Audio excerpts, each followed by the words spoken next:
Yes, we are. Hop in, boys. Hi, I'm Doug Serraro from Serraro Broadcasting, reporting live from Citizens Bank Park. It's my first baseball game in about 2 years. My last game was when the Mets played the Marlins at Citi Field around September of 2019. I'm here with my boy, Kyle Esposito.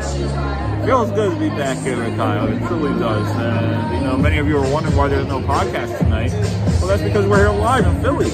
So there may be a post-game show later tonight, but it's just an honor to be back here in Philadelphia. There's Evan Longoria. He had a sacrifice fly in the first inning, the former Tampa Bay Ray, known for his home run in Game 162.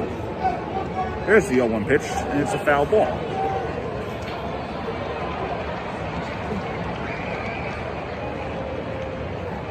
Evan Longoria is batting .304 on the year with 4 home runs and 8 RBI, with an on-base percentage of .371.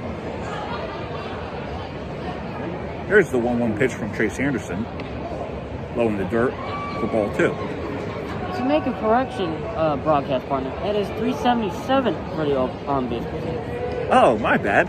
Looks like it's time for glasses. And it's now 3-1 as Evan takes another ball. Brandon Belt is on deck. I talked to Brandon earlier today. And here's a 3-1 pitch from Chase Anderson. Oh, high fly ball. That's And a it looks like it will be a double double for Evan Longoria. And it is. Evan Longoria with his first hit of the day, and he still has it at age 30.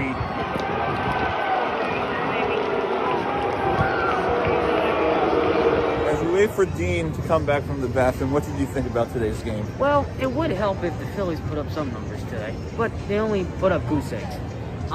Kevin Gausman had a nice outing. I will say that. That's probably the main reason why there was a whole bunch of goose eggs lined up in a row.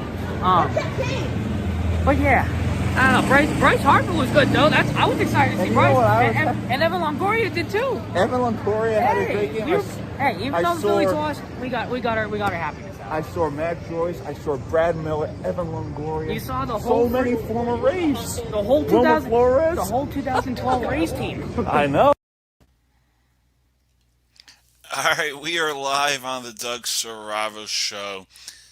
Now, normally I have my typical Monday night podcast where I have a few guests on. It could be Mark Merrill, Andrew Brent, Brandon Schwartz, Andrew Mack, and Kyle Esposito, Matt Gizzi.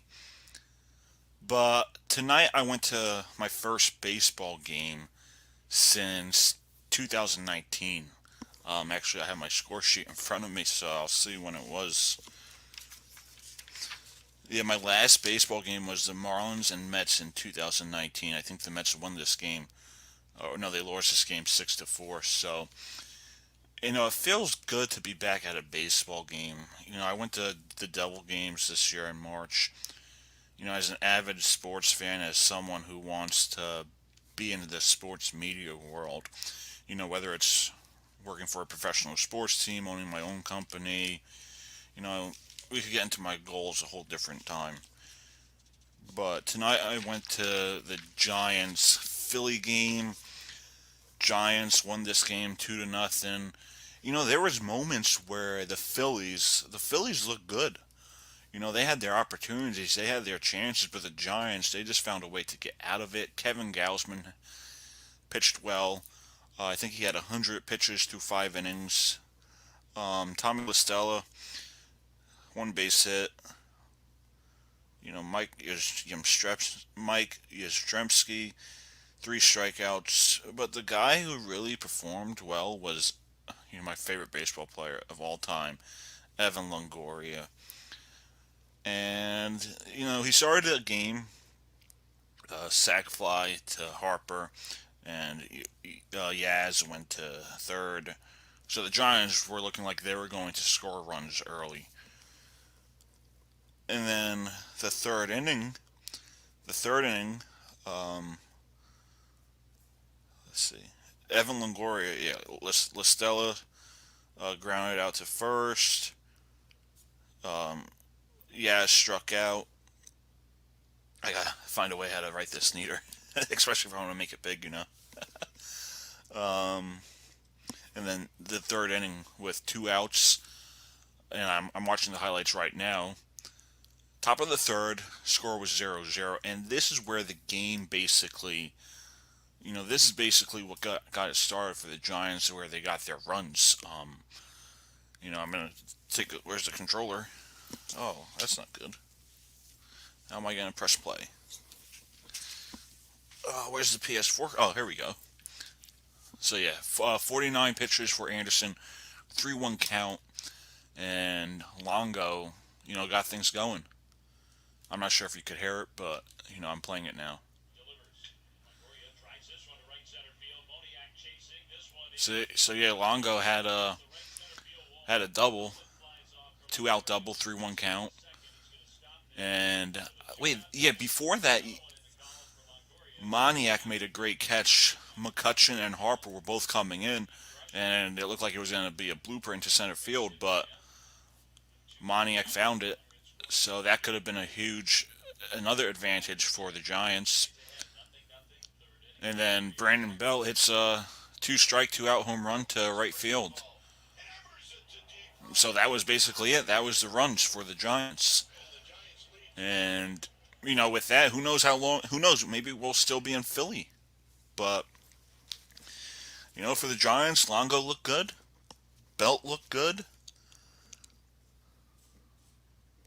Crawford played well defensively. We saw former Met Wilmer Flores get in. Anderson, he didn't pitch too bad. David Hale pitched well for the Phillies.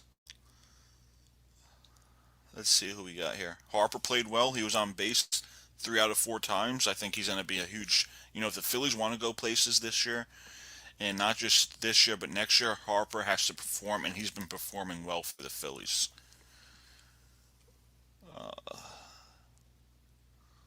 Realmuto looked good. He went, I think, 1 for 4, 1 for 3. Yeah, so I thought it was a good game. The Giants came out on top, so hopefully as things settle down, I could go to more baseball games within the future. I see the Giants once a year because, like I said, I want to see Longoria. Last time I saw the Rays, I think in Philly was a few years ago. I'm not sure what the schedule's looking like this year, so hopefully I could see them either in Baltimore or Yankee Stadium. But other than that, I thought the Giants played well. I think they're going to go places within the next few years. They're young. They have great core pieces. Phillies, they have a great core. I like Alec Boehm. You just got to have Realmuto step up, Harper step up, which they've been doing, but has to be consistent. We've seen it in the past from the Phillies where they get off to this great stretch, great run, and then within the last half of the season they struggle. I think that was in 2018 where I think they were like 60-40, or they were 58-44. They were in first place, and then they just fell apart. Same thing too with the Marlins. They always go on good runs and then they fall apart. So I think this is going to be a huge difference this season, with it being 162 games for these teams, because we've seen it in the past where like last year the Marlins made the playoffs. If 2019 was a pandemic year, Nationals, they wouldn't have made that unbelievable comeback to win the World Series starting season 19 and 31. So, it's going to be an interesting season. These teams, Giants are surprising us early. Marlins have been inconsistent. Cardinals are looking good. Reds are looking good. A lot of teams are looking good. Major League Baseball standings. Royals are surprising us. They're 9-6. The Red Sox are 11-6. Yankees are 5-10, but I think they'll find their ways again. Mariners are 10-6, but we've seen it in the past with the Mariners where I think one year they were 14-2, and then they fell apart and they were in last place. Who else we got? Brewers are looking good. Cubbies are struggling, 6-9. Mets are looking great. They're truly playing team baseball. I'm liking DeGrom. I'm liking Stroman. Nationals are struggling. Braves are struggling. Dodgers are on a roll. They're 13-3. Giants are 10-6. Padres are 10-8. So it's going to be interesting. Now that it's a 162 game season, we're going to look at these teams and we're going to, will the Red Sox eventually fall off? I don't think a lot of teams predicted them to, do this great early on. Tampa's been playing better than they started the season. Baltimore, Blue Jays, Yankees, they're all at the bottom, but it's still early. That's the difference when you play 162 games compared to 60. Astros are 7-8, so will their pitching bounce back? Yeah, I'm not sure. I don't see the Astros going places this season, especially when you have Verlander out. A lot of their rotation's not the same as it was when they won the World Series. Will the Reds fall off?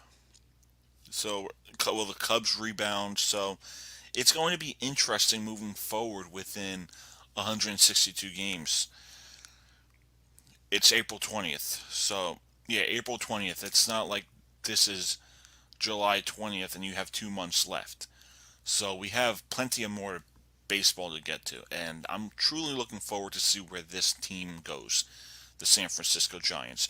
Because when you look at this lineup that they have, you have Tommy La Stella, you have Mike Yastrzemski, Evan Longoria, Brandon Belt, Alex Dickerson, Orson Slater, Brandon Crawford, Kurt Casale, and you have Buster Posey. But this is just tonight's lineup that I'm talking about. You have Wilmer Flores, Donovan Solano. So when you look at this San Francisco Giants team, this is a team that can compete. You still have your core players. You still have Brandon Belt. You still have Brandon Crawford.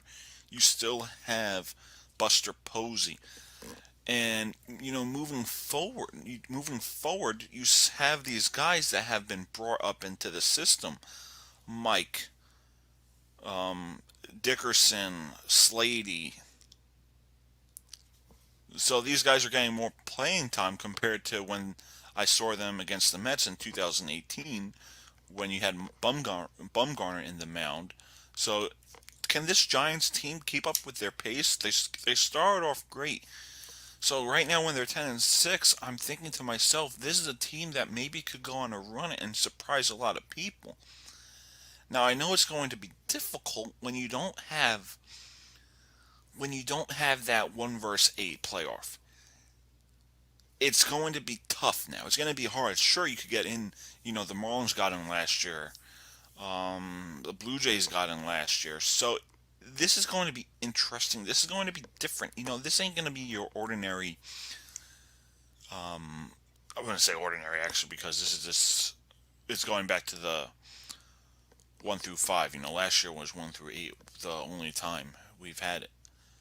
And I haven't been doing my Rays Mets talk recently because I've been super busy with working at the restaurant, doing the Doug Strabo show. But I want to get into the Mets, and I want to get into the Rays a little bit, but specifically the New York Mets. If this team plays good team baseball, this is a team that could go places. This is a team that could win a World Series this year.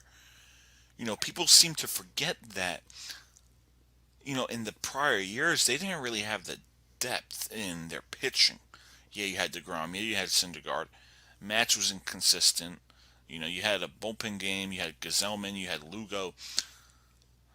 I'm liking David Peterson. I'm liking Lachechi. Carrasco, we'll see when he comes back. Syndergaard, we'll see when he comes back. But DeGrom and Stroman are going to be huge for this New York Mets team. Their ERAs are under 1. 3-2 record combined. No, 3-1 record combined. No, 4-1 record combined. DeGrom is 1-1. He could have been 0-2, but luckily the Mets woke up in the 6th inning or the 7th inning. I don't remember. Stroman is 3-0, so that's a 4-1 record combined. So if the offense could wake up for DeGrom and Stroman stays the way he's been playing consistently, This is a Mets team that's going to win the division. This is a Mets team that can compete for a World Series this year. And then looking at the Rays, they're waking up. This series against the Yankees was huge. And I think we've beaten the Yankees 17 of the last 22 series. So this was huge for the Rays. I know it's still early, but people have to understand, especially as an athlete, it's all about momentum. And you could start off great. You could really start off great and fall off. But you could find behind early and not have that momentum. Some teams go on great runs. We saw it with the Washington Nationals a few years ago. But it's different this time around. And I think I think this is going to be a great baseball season. We're going to see a different postseason. We're going to see teams in it that we haven't seen before. We've seen them, but, we've seen it in the past where it's always those same teams. It's always the Yankees. It's always the Dodgers. It's always the Astros. Looking at the standings, Major League Baseball standings, I think we could see the Royals back in the postseason. I think we could see the Rays again. I think we could see the Angels finally after 6 years. Maybe the Mariners, who knows? I think we could see the Reds in the postseason this year. I think we may see the Mets. No, I think we may see the Phillies. Maybe the Braves. Maybe the Nationals. Dodgers for sure. And then maybe we'll see the Giants and the Padres. But the one question I do have for Major League Baseball is, if there's a team that misses out by one game, that 5 spot, could be the Padres, could be the Braves, could be the Phillies, could be the Cardinals. Will you go back to 1 versus 8 or maybe 1 versus 6? Do you expand the playoffs more, because there's going to be a lot of great teams within the next few years. So it all depends what Major League Baseball wants to do, what we as fans want to see. Because I'm sure Major League Baseball hears it. Expand the playoffs. We want to, cut games. I like the 7-inning games for double headers. Normally you see like 8 hours worth of baseball. The Mets had a doubleheader against Colorado, and it was a 2-hour game. I like that. I think that's good for the players. I think it's better for the game. You don't want to run your players out. You don't want to risk injury. So, good job, Major League Baseball, and I look forward to seeing where this season goes. It's going to be very interesting, especially when it's 162 games compared to the 60-game schedule. Again, thank you for joining me on the Doug Saravo Show. A little bit short tonight, but we'll be back next Monday. We're going to be back this Wednesday with Mark Merrow, discuss tomorrow's Devil Penguin game and preview the Wednesday game. And, hopefully in the future, I think Matt Gizzy did text me today, so he'll probably be on within the future. All right, guys, take care. Oh, and Michael Stutch-Lepore will be on, I think, next week to discuss the National Football League draft. So, guys, take care, stay safe, and I'll see you later.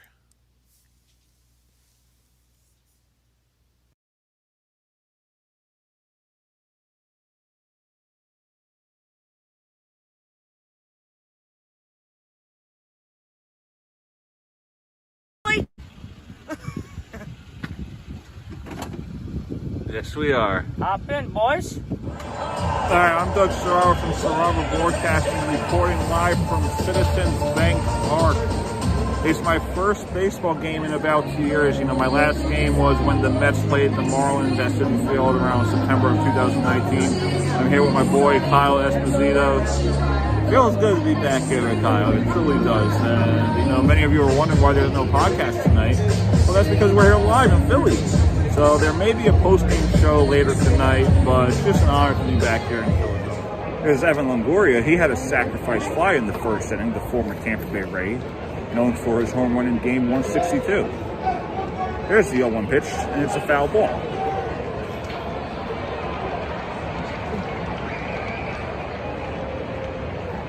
Evan Longoria is batting .304 on the year with 4 home runs and 8 RBI, with an on-base percentage of .371.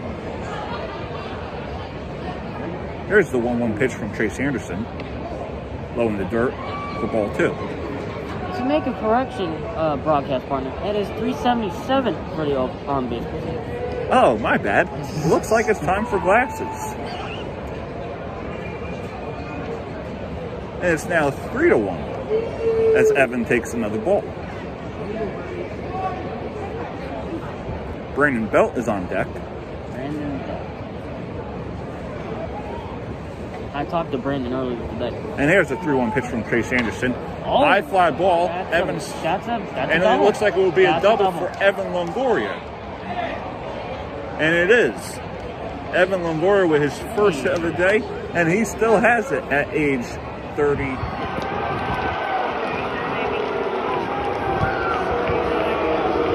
As we wait for Dean to come back from the bathroom, what did you think about today's game? Well, it would help if the Phillies put up some numbers today, but they only put up goose eggs. Kevin Gossman had a nice outing. I will say that. That's probably the main reason why there was a whole bunch of goose eggs lined up in a row. But yeah, I don't know. Bryce Harper was good though. I was excited to see Bryce, and Evan Longoria did too. Evan Longoria had a great game.